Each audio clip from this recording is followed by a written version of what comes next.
आज हम पढ़ रहे हैं कक्षा 8 के विषय गणित की प्रश्नावली 8.2। 8.1 की प्रश्नावली का वीडियो हम पहले ही बना चुके हैं और उसे सीख चुके हैं। आज हम कुछ बातें सीखेंगे। क्रय मूल्य क्या होता है? क्रय मूल्य वह मूल्य होता है जिस कीमत पर वस्तु को खरीदा जाता है। हमने जिस कीमत पर किसी वस्तु को खरीदा वह उसका क्रय मूल्य कहलाती है।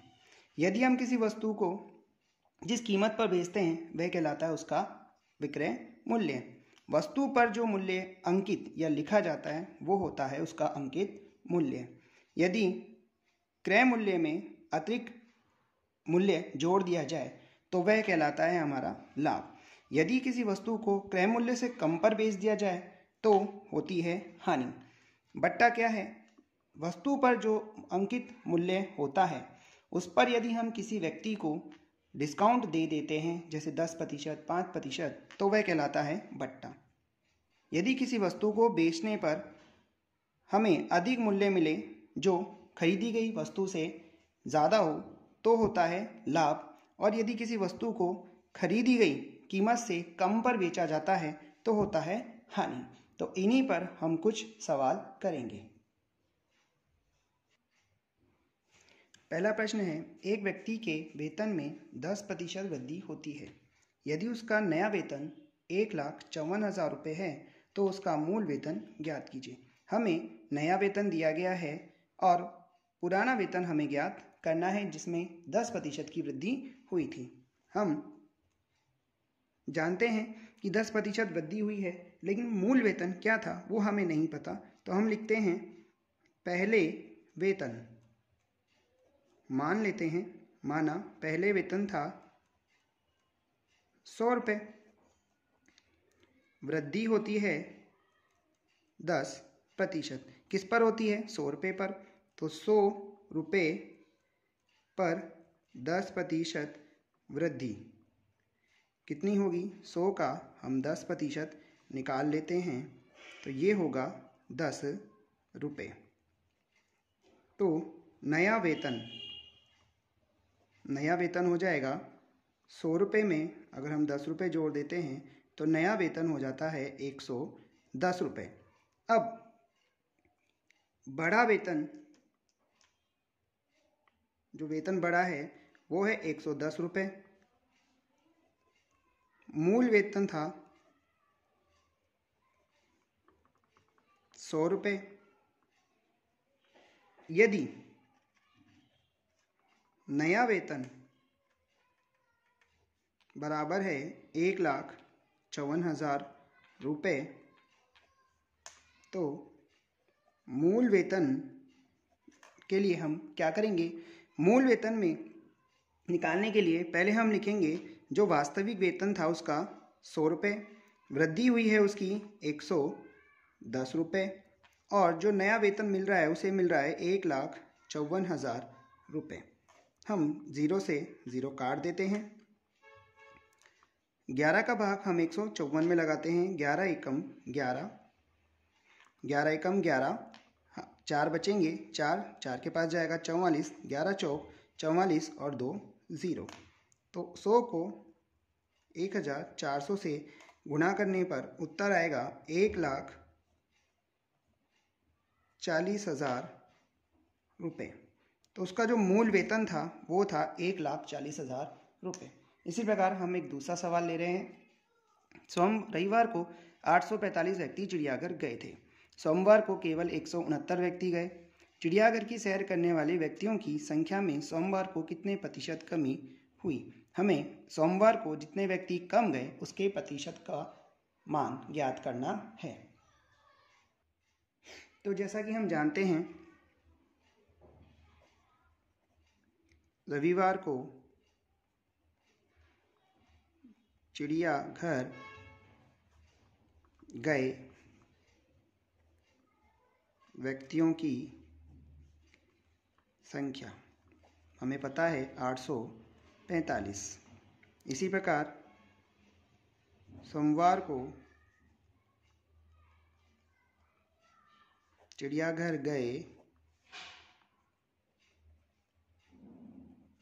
व्यक्तियों की संख्या थी 169। तो सोमवार को व्यक्ति कम हो गए, तो हम निकालेंगे कमी। कमी होगी जो रविवार को गए थे 845, सोमवार को गए थे 169। जब हम 845 में से 169 घटाएंगे तो कुल आएंगे 676। अब हमें निकालना है कमी का प्रतिशत। तो कमी का प्रतिशत का सूत्र होता है व्यक्तियों की कमी बटे कुल व्यक्ति गुणा 100 से गुणा करने पर हमारे पास उसका प्रतिशत आ जाएगा। अगर हम 100 से गुणा कर देंगे तो प्रतिशत आ जाएगा। कुल व्यक्ति की कमी थी 676, कुल व्यक्ति थे 845 गुणा 100 प्रतिशत करने पर हमारे पास जो उत्तर आएगा वो आएगा 80%। जब हम इसे काटेंगे और गुणा करेंगे तो हमारा उत्तर आएगा 80%। अर्थात रविवार को जो व्यक्ति आए और सोमवार को जो व्यक्ति आए उसमें सोमवार को 80% की कमी हो गई। अर्थात सोमवार को चिड़ियाघर को हानि हुई। तीसरा प्रश्न है हमारा, एक दुकानदार 2400 रुपये में 80 वस्तुएं खरीदता है और उन्हें 16% लाभ पर बेचता है। हमें एक वस्तु का विक्रय मूल्य ज्ञात करना है। हमें पता है कुल वस्तुएं जो हमें दी गई हैं वो है 80, क्रय मूल्य दिया गया है हमें 2400 रुपये, लाभ है इसका 16%। हमें 80 वस्तुओं का पहले विक्रय मूल्य निकालना होगा, फिर हम एक वस्तु का विक्रय मूल्य निकालेंगे। तो 80 वस्तुओं का विक्रय मूल्य होगा 100 प्लस लाभ प्रतिशत बटा 100 और इसे हम गुणा कर देंगे क्रय मूल्य से, तो हमें 80 वस्तुओं का विक्रय मूल्य पता चल जाएगा। 100 प्लस लाभ है 16%, 16 बटे 100 गुणा क्रय मूल्य है 2400 रुपये। 100 में 16 जोड़ेंगे हो जाएगा 116 बटा 100 गुणा 2400। 2 जीरो से 2 जीरो काट देंगे। जब हम 116 को 24 से गुणा करेंगे तो हमें मिलेगा 2784 रुपये। ये 2784 रुपये हैं कुल 80 वस्तुओं को बेचने से जो मिला है। हमें एक वस्तु का मूल्य निकालना है, तो हम किस प्रकार लिखेंगे, एक वस्तु का विक्रय मूल्य। तो कुल विक्रय मूल्य है 2784 रुपये। हमें वस्तुएं बेचनी हैं 80। जब इसमें 80 का भाग लगाएंगे तो हमें मिलेगा 34 रुपये 80 पैसे। अर्थात उसने एक वस्तु 34 रुपये 80 पैसे में बेची है। भाग हम यहाँ लगाते हैं। देखिए 2784 रुपये में हम भाग लगा रहे हैं 80 का। 8 एकम 8, 8 दूनी 16, 8 या 24, अर्थात 3 बार जाएगा 240। घटाएंगे तो बचेगा 8, 7 में से 4 या 3, यहाँ से उतरेंगे 4, 8 चौक 32 यानी कि 320, 4, 8 में से 2 गया 6, पॉइंट लगाएंगे, जीरो बढ़ाएंगे, 8 उनटी 64 यानी 640। कुछ नहीं बचा। ये हमने भाग लगाकर भी देख लिया है कि हमारा उत्तर आया है 34 रुपये 80 पैसे। अब हम ले रहे हैं हमारा अगला सवाल, जो है एक वस्तु का मूल्य है 15,500 रुपये। 450 रुपये इसकी मरम्मत पर खर्च किए गए थे। यदि इसे 15% लाभ पर बेचा जाता है तो उसका विक्रय मूल्य ज्ञात कीजिए। तो हम लिखते हैं सबसे पहले क्रय मूल्य। क्रय मूल्य था हमारा 15,500 रुपये। मरम्मत का खर्च था 450 रुपये। अब जो मरम्मत का खर्च 450 रुपये है वो क्रय मूल्य में जुड़ जाएगा, तो कुल क्रय मूल्य हमारा हो जाएगा 15,500 में हम 450 रुपये जोड़ देंगे, तो हमारा उत्तर हो जाएगा 15,950 रुपये।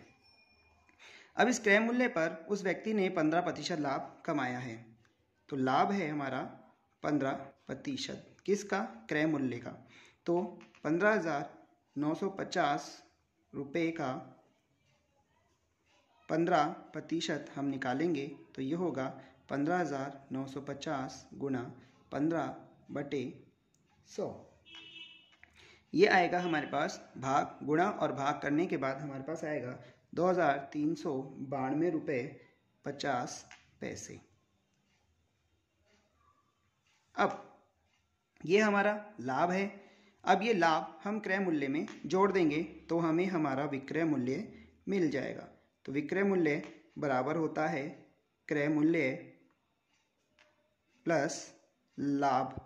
तो क्रय मूल्य था हमारा 15,950 रुपये, लाभ था हमारा 2,392 रुपये 50 पैसे। जोड़ेंगे 50 पैसे ऐसे कि ऐसे, 0 और 2 2, 5 में 9 जोड़ेंगे 14 के 4 हासिल 1, 1 और 3 4, 4 और 9 13 के 3 हासिल 1, 1 और 2 3, 3 और 5 8 और 1 का 1। तो हमारा उत्तर आ गया 18,342 रुपये 50 पैसे। पांचवा प्रश्न है हमारा, एक वीसीआर तथा टीवी में से प्रत्येक को 8,000 रुपये में खरीदा गया। दुकानदार को वीसीआर पर 4% की हानि और टीवी पर 8% का लाभ हुआ। इस पूरे लेन देन में लाभ अथवा हानि प्रतिशत ज्ञात कीजिए। तो पहले हम वीसीआर पर जो हानि हुई है उसे ज्ञात कर लेते हैं। तो लिखते हैं वीसीआर का क्रय मूल्य, क्योंकि प्रत्येक के लिए 8,000 रुपये है तो वीसीआर का मूल्य भी होगा 8,000 रुपये। इस पर हानि होती है हमें, हानि प्रतिशत जो है वो हमारा है 4%। तो हानि हो रही है, विक्रय मूल्य निकालेंगे, क्योंकि बेचने पर हमें हानि हो रही है तो लिखेंगे 100 माइनस हानि प्रतिशत बटा 100 गुणा क्रय मूल्य। 100 हानि है 4% बटा 100 गुणा क्रय मूल्य है 8,000 रुपये। 100 में से 4 गए बचा 96 बटा 100 गुणा 8,000। 2 0 से 2 0 काट देंगे, 0 को ऐसे के ऐसे लिख देंगे, 8 का गुणा 6 से करेंगे, 8 छिंग 48 के 8 हासिल 4। 8 को 9 से गुणा करेंगे, 8 9 72 और 4 76। तो उसने 8,000 का वीसीआर 4% हानि उठाकर 7,680 रुपये में बेचा।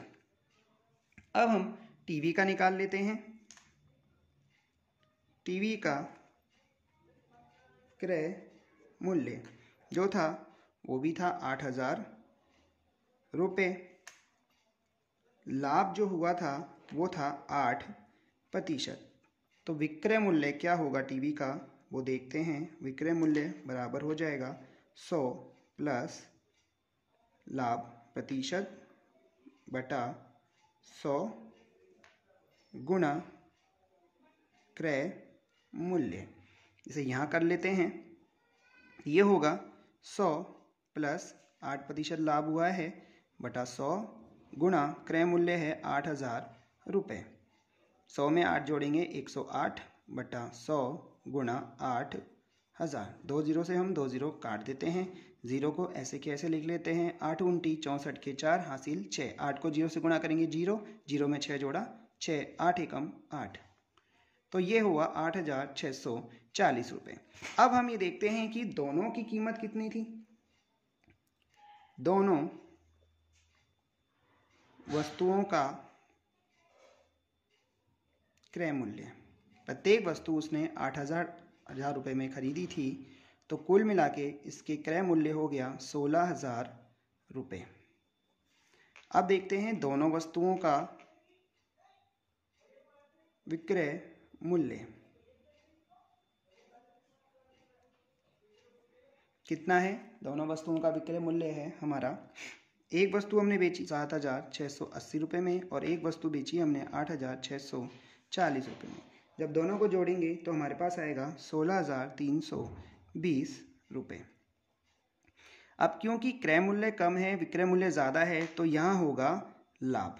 लाभ के लिए हम निकालेंगे विक्रय मूल्य माइनस क्रय मूल्य। विक्रय मूल्य है 16,320 रुपये, क्रय मूल्य है 16,000 रुपये। घटाने पर हमें मिलेंगे 320 रुपये। ये 320 रुपये हमें लाभ हुआ है, लेकिन यहाँ लाभ ना पूछकर वो हमसे लाभ प्रतिशत पूछ रहा है। तो लाभ प्रतिशत किस प्रकार निकालेंगे, हम लिखेंगे लाभ बटा क्रय मूल्य गुणा 100%।